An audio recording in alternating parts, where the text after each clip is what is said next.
Pronto. Boa noite para todos. Hoje a gente vai falar de alguns aspectos técnicos de implementação de blockchain. Então, a gente vai falar um pouco sobre o Proof of Work, que é a forma como na Bitcoin a gente gera novos blocos. Então, a gente tem que o bloco N é o último bloco na blockchain, na cadeia de blocos. E aí alguém, processo, ele quer propor um novo bloco, então ele coleta transações que ela verifica se são válidos de acordo com o que já está registrado na blockchain, e a partir do bloco N, gera o bloco N mais um com o cálculo de um nonce, que vai gerar uma chave criptográfica, e esse hash ele tem que atender ao critério da blockchain. Se ele atender ao critério, então o bloco é válido, eu posso anexar esse bloco ao blockchain. Se não, eu vou incrementar o nonce. E a gente já viu que isso é extremamente custoso, né? Então, a gente gasta um poder computacional absurdo para que isso funcione, né? Não é trivial, certo?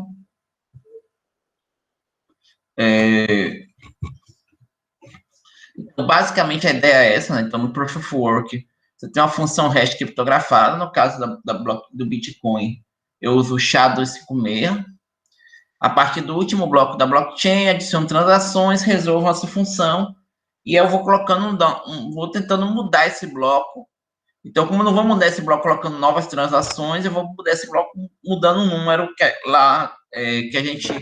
É só para mudar o resultado do SHA, que é o nonce. Então, resolver a função, ela gera trabalho computacional. Por isso que o nome é prova de trabalho. Quem consegue resolver a função, é isso. E como é que eu vejo se eu calculei o hash corretamente? Isso é fácil, porque pegar o bloco, recalcular o hash, só para comparar se aquele hash está válido, é algo que é muito fácil, é trivial, não tem um custo computacional relevante, certo? Mas é difícil, quase impossível de resolver, você gerar, tentar alterar aquele bloco e gerar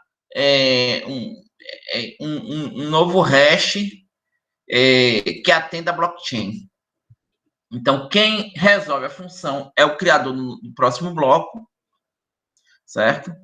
E aí ele vai receber a recompensa, que são as taxas inclusas nas transações. As transações, elas reservam uma taxa que quem cria o bloco vai colocar esse valor onde ele quiser, além da emissão de moeda. Então, no caso do Bitcoin, você cria novas moedas e você vai gerando isso, né? E você vai dar essa moeda emitida para que resolver o problema, né? Se eu não me engano, um novo bloco gerado hoje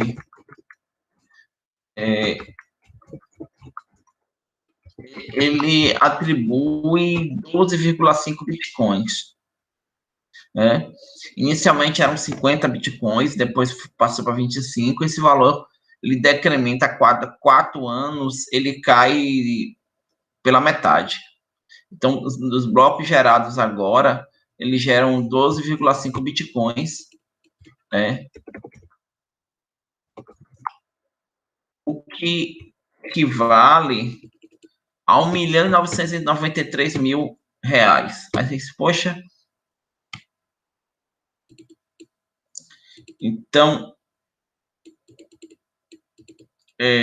não, e agora, não, desculpe, agora já passou para o terceiro diminuição, agora dá 6,25. Então, o último, a partir de maio, cada Bitcoin bitcoins, cada bloco gerado dá 6,25 BTC. Isso em real dá quase R$1 milhão, 996 mil reais. Aí você me pergunta assim, tá, então eu pego um computador, se eu conseguir gerar esse bloco, eu vou ganhar quase R$1 milhão. É fácil, sim? Não é fácil, você tem, na verdade, hoje, praticamente ninguém minera por conta própria diretamente na rede do Bitcoin. O que a gente tem são pools mineradores, pools de nós mineradores, que eles se reúnem e eles dividem o trabalho e esses pools são formados por milhares de nós. E caso o bloco seja bem sucedido, esse valor vai ser rateado entre todos aqueles nós envolvidos de acordo com a quantidade de tarefa, de trabalho que cada um resolveu. Né? Então, é possível que a gente tenha algo nessa faixa, certo?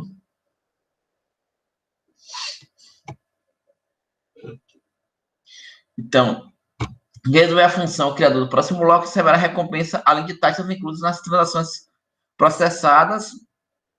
Isso requer alto consumo e é razoavelmente seguro. Por quê? Eu precisaria ter, para ter o que é que eu posso dizer? Para eu ter algum mecanismo de corrupção desses blocos, né? Eu precisaria ter mais do que 50% dos nós envolvidos cooperando em corromper o que já foi gravado na blockchain.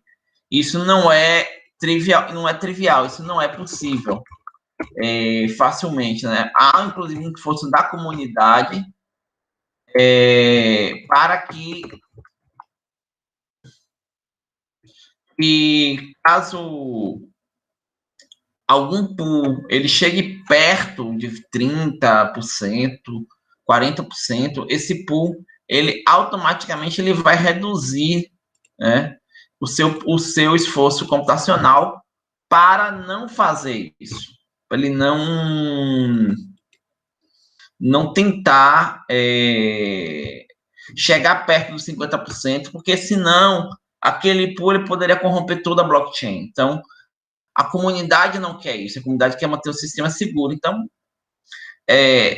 há uma pressão, assim, todos meio que se monitoram, né, ver se tem alguém que está com muito poder computacional na rede, então ele vai ter que tirar poder computacional dessa rede para ele não chegar perto de 50% ou dar a possibilidade de combinar com alguma outra pessoa e estabelecer um conluio.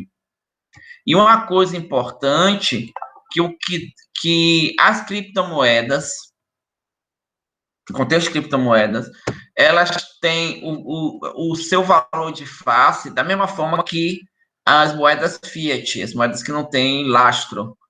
O valor de face do dólar, o valor de face do real, basicamente é por conta de uma percepção de confiança.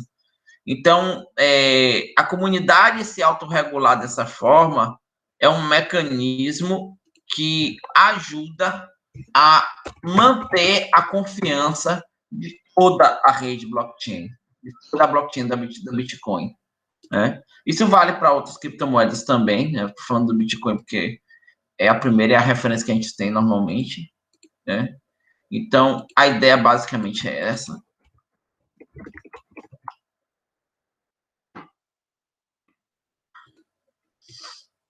Bem, e aqui nós temos um exemplo para a gente entender como é que funciona a vida do ataque. Então, tem aqui a Alice, ela é um minerador honesto e ela gerou blocos, né? A partir do bloco 4, ela gerou bloco 5, 6, 7, 8. Serão alguns blocos. Então, ela gerou o bloco e aí foi atualizando. Certo? Ou ela percebeu que alguém gerou novos blocos e ela agregou esses blocos à blockchain. A blockchain estava até um bloco 4, agregou 5, 6, 7, 8. Só que o que acontece? Quem minera pode agregar novos blocos. E aí, se você imaginar que você pode ter uma rede grande, alguém pode deliberadamente tentar fazer uma coisa que é um ataque de gasto duplo. Então, de repente, eu mando uma transação e crio um bloco 5, que é salvo em parte da rede, e crio uma outra transação que ela não é, ela gasta um mesmo valor que está gasto aqui no bloco 5, no bloco 9, e eu mando isso para outra parte da rede, certo? E aí são blocos válidos, esses blocos vão ser salvos, né? Mas como é que funciona isso? Em algum momento, algum nó vai perceber que existe uma blockchain que vai 5, 6, 7 e 8, existe alguns nós com 9, 10 e 11. Certo? E vamos supor que eu sou um nó, que eu capturei o 9, o 10 e o 11, só que aí eu percebi que existe na blockchain alguns outros nós que estão com a cadeia maior, que vai 5, 6, 7 e 8. E aí eu uso a seguinte regra: a cadeia maior persiste. Então, se eu vi que tem uma cadeia maior do que a cadeia que eu conheço, eu vou trazer essa cadeia para mim e aí eu vou matar essa cadeia menor, né? O que é que isso implica, gente? Isso implica que todos os participantes honestos eles devem fazer a mesma coisa.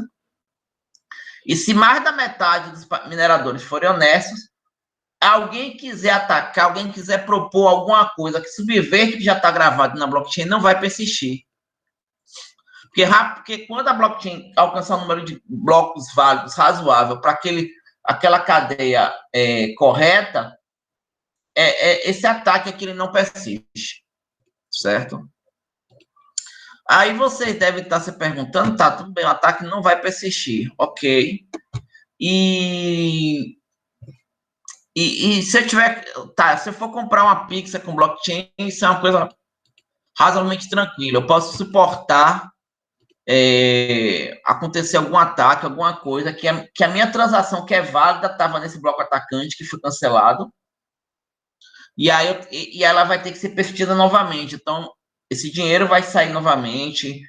A pizza, eu estou vendendo a pizza, essa pizza que eu recebi esse dinheiro vai receber mais na frente, mas se não receber também é um prejuízo pequeno.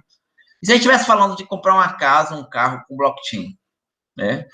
Existem estudos que dizem, que mostram que quando eu gero mais do que 6 blocos, o primeiro bloco, ele dificilmente vai ser trocado por causa de uma percepção que existe uma cadeia maior. Isso significa o quê? Como eu gero um bloco a cada 10 minutos, então se você estiver movimentando algum valor realmente relevante na blockchain, o ideal é a gente esperar pelo menos uma hora, pelo menos o tempo de 6 blocos. E se eu estiver falando aí em, sei lá, em algo muito relevante, eu posso, no limite, dizer, olha, tá, tudo bem, faça essa transação, mas eu só vou precisar ela persistida depois de um dia, talvez. E aí a possibilidade, que era bem próxima de zero,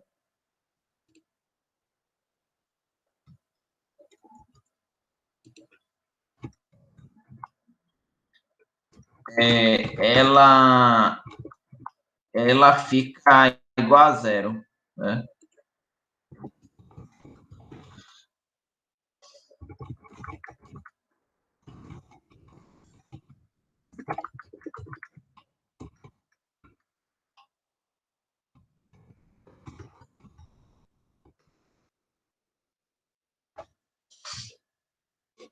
Certo? Bem, então, gente, a gente vai para algumas outras opções, que são a gente fugir do Proof of Stake, do Proof of Work. Por que eu quero fugir do Proof of Work? Porque o Proof of Work, ele gera muito gasto computacional. E a gente pode pegar, por exemplo, o exemplo do Elon Musk, que decidiu deliberadamente, ele disse que a Tesla não iria aceitar mais bitcoins, porque bitcoins eles têm um custo computacional muito grande, custo energético grande, isso não é uma opção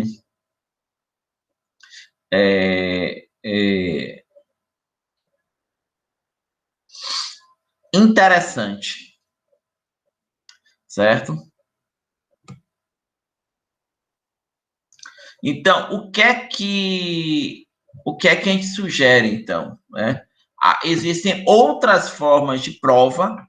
Basicamente, o que é a prova? É um mecanismo que você diga, olha, esse nó aqui, ele pode criar um novo bloco e gravar esse bloco na blockchain.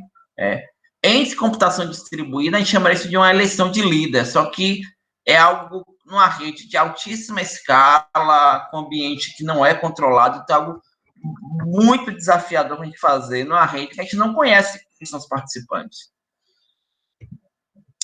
E aí nós vemos surgir uma ideia que é o Proof of Stake. E da forma de mineração Proof of Stake, ela usa um sorteio para decidir quem é o próximo criador de blocos. Só que o sorteio a partir de algum critério que dá a probabilidade de escolher um novo bloco. E a probabilidade de escolher um novo bloco é dada por quem já tiver mais moedas.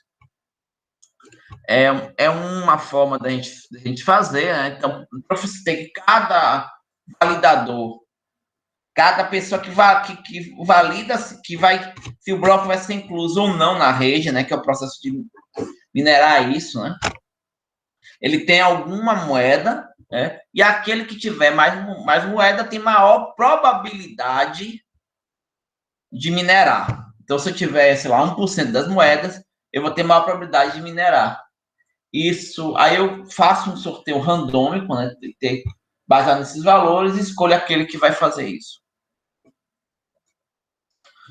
Isso é algo interessante, eu tenho que alocar alguma quantidade de moedas nesse processo. E eu tento, e caso eu não concorde com o que foi estabelecido, eu perco essas moedas, porque se eu vou ter essas moedas de volta, se todo mundo que coloca a moeda concorda com o que foi estabelecido. A gente chama o bloco de um bloco forjado, algumas moedas que usam esse processo, e há algumas variações para Proof of Stake. Então, em algumas é feito de forma proporcional, em outras, todas elas foram pré-criadas. Então, gerar um novo bloco não gera uma recompensa. Mas ele é criticado também porque ele, claramente, quem já tinha moedas, quem tem grandes detentores de moeda, tem grandes poderes computacional na rede. E aí a gente vê surgir uma outra ideia que é chamada Proof of Capacity. Proof of Capacity, POC, é menos conhecida, e a ideia é o seguinte: cada minerador ele vai oferecer para a rede espaço para guardar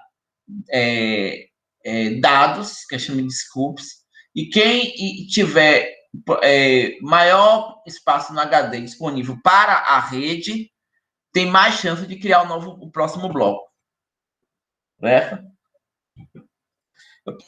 Eu uso um algoritmo lento para criar esses blocos, então eu ofereço, sei lá, meu HD inteiro, mas esses blocos vão sendo criados aos poucos, certo? Com um processo que é de difícil cálculo, eu calculo, pré-computo e armazeno em disco. Mas a ideia é que esse processo ele tem bem menos gasto computacional e bem menor impacto ambiental que o processo do Proof of Work. Certo?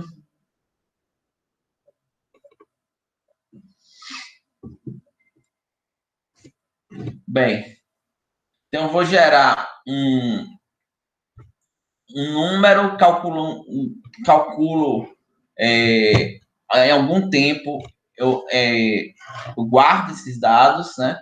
Se ninguém quiser forjar o bloco, eu proponho forja e insiro na blockchain. Isso vai beneficiar donos de maior capacidade de armazenamento. né? Uma outra forma que a gente tem é o chamado Delegated Proof of Stake. Então, quanto mais moedas eu possuo, mais influência eu tenho na criação de blocos. Novos blocos, eles são forjados também, são minerados propriamente dito. Então, a ideia é a seguinte: vai ser um sorteio, mas o sorteio não que todo mundo participe. É um sorteio em que eu vou, se eu tenho moeda, eu aposto em alguém que quer criar um bloco. Eu digo, olha, eu delego o meu poder computacional para alguém, e quem tiver maior quantidade de moeda delegada vai ter maior probabilidade de criar o bloco, né? Então, os representantes vão se revezar, certo?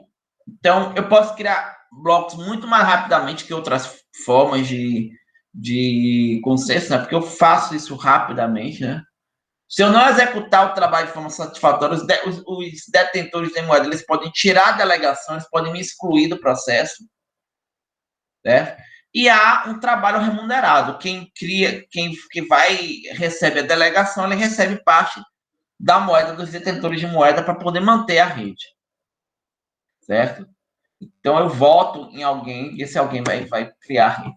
Bem, gente, todas essas formas que a gente está falando aí, nós estamos falando de blockchains que nós chamamos de blockchains não permissionadas. Elas permitem a criação de dados, né, em redes que qualquer pessoa pode entrar, e por isso que a gente tem esses mecanismos de prova para poder determinar quem é que vai criar informação na rede, né? Então, esse negócio ele não surge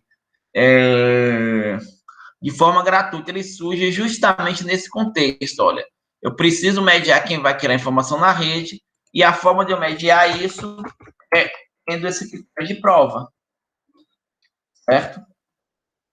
Bem, acontece que quando eu já conheço os membros a priori, então se eu sei, se imagine que eu quisesse manter uma blockchain, só que ao invés de ter milhares de nós, eu tivesse, sei lá, 10 nós, 20 nós, que eu já conheço a priori. Então, eu vou ter um processo que é um pouco diferente, que a gente chama de uma blockchain permissionada. Ou seja, é uma festa que todo mundo tem que ser convidado primeiro para participar da festa. É um pouco diferente da blockchain não permissionada que a gente viu até agora, que todo mundo podia participar. Aqui não, aqui só participa quem tem o convite, por assim dizer, para participar da festa. Certo?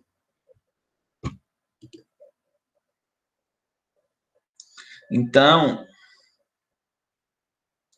a ideia basicamente é você precisa ter um convite prévio, você precisa ser conhecido previamente na rede, e a gente vai usar a vantagem disso é que a gente vai usar mecanismos que são muito mais eficientes, são mecanismos antigos e são mecanismos que não são custosos computacionalmente, como a prova de, de trabalho, certo?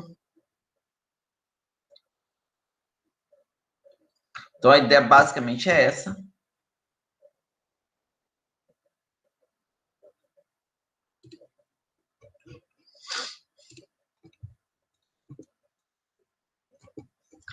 Casos mesmo serem limitados, então, tem parceiros comerciais que transacionam entre si, governos, um consórcio de bancos ou de empresas.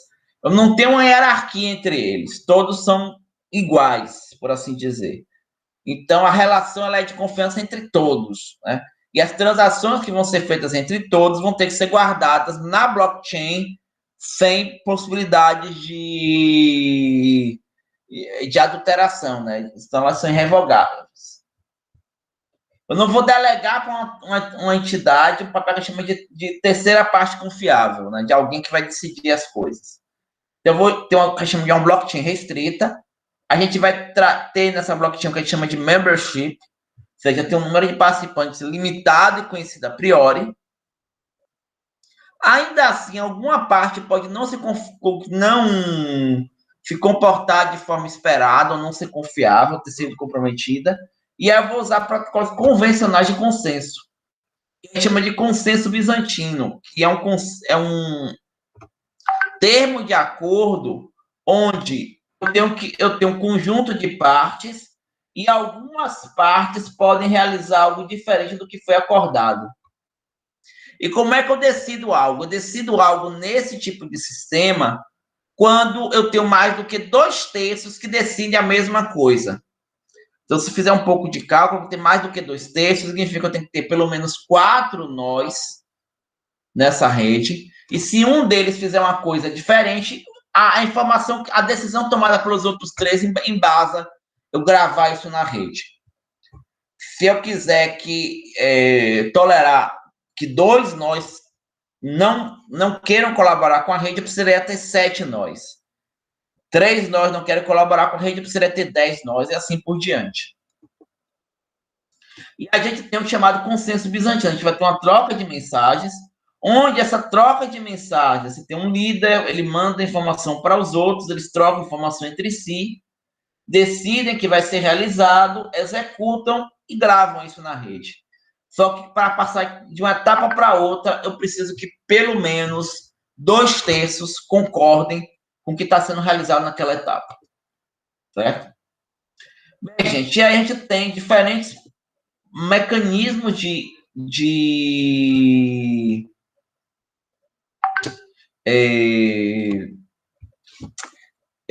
provas, né, de consenso para a gente guardar dados na blockchain. Proof of Work, ele é seguro, provado que ele é seguro, né? Mas ele tem um grande problema aí com o uso de energia. Né? Proof of Stake tem um problema aí que ele concentra, ele toma decisões a partir para quem concentrando em quem tem mais. Então, quem tem mais informação grava mais na rede e aí vai concentrar mais informação. Isso é complicado, mas ele tem um processamento mais rápido e os protocolos convencionais de falhas bizantinas para sistemas permissionados, que eles são muito menor gasto computacional, só que eu tenho que garantir que mais do que 2/3 da rede não seja comprometido. Observe que nesses 2 primeiros aqui, eu teria que garantir só que eu tivesse uma maioria que não fosse comprometida, 51%. E aqui mais do que 2/3. Esses protocolos aqui Proof of Work, Proof of Stake, eles foram feitos para milhares de nós. Aqui eu não, porque eu tenho aqui uma quantidade reduzida de nós. Certo? E aí, a gente revisitando como a blockchain trabalha, né? A gente tem essa estrutura, né? Então, blockchain, eu envio dados, os dados são pendentes, são enviados para a rede, alguém minera, resolve o problema, junta transações, cria esse novo bloco e adiciona o bloco na rede. Se eu tiver conflitos, a cadeia mais longa ganha. Qualquer transação que tenha uma quantidade grande de blocos à frente, de caráter prático, não pode ser revertida. E aí eu posso guardar essa informação. Né? Mas a gente revisitou aí as possibilidades diversas, né? E ok, pessoal. Vocês entenderam as Sim, questões nossas até agora? perfeito. Perfeito? Perfeitamente. Eu vou, na próxima aula, eu vou fazer uma aula prática. Eu vou mostrar um pouco como é que funcionam essas coisas com uma blockchain real, vou usar a blockchain de Ethereum, certo? Massa.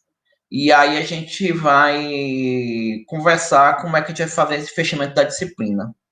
Tá ok para vocês? Alguma questão, alguma dúvida? Tá ok, professor? Tá ok, perfeito. O seu tá mutado. Então, gente, até a próxima aula, ok? Valeu. Boa noite, gente. Boa noite, gente. Boa noite, pessoal.